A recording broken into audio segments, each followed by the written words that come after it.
সূর্যটা মাথার কাছে চলে আসবে, কই যাব আমরা? যাব কই? কে বাঁচাবে আমাদের?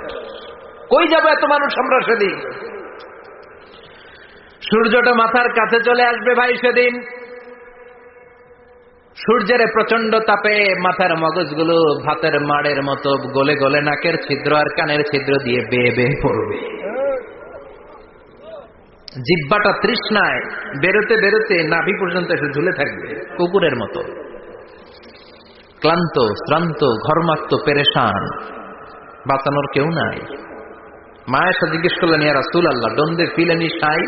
Nobody belong any garment in their body, no dress in their body. তাদের দেহে কোনো ড্রেস নাই, পোশাক নাই। নবী রে, এতগুলো মানুষ উলঙ্গ, লজ্জা লাগবে না?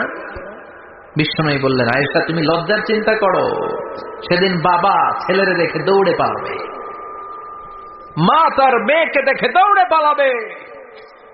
সেদিন পীর সাহেব মুরিদের পরিচয় দিবে না, মুরিদ পীর সাহেবরে চিনবে না, নেতা কর্মীরে চিনবে না, কর্মী নেতারে চিনবে না, বাবা তার কলিজার টুকরা ছেলেরে চিনবে না। একটু মিলায় নেন নিজের সাথে। যাদের ছোট্ট ছেলে মেয়ে আছে চিন্তা করেন যে আমার মেয়েটারে দেখে আমি চিনবো না, ধাক্কা মেরে আমি আরেক দিকে চলে যাব।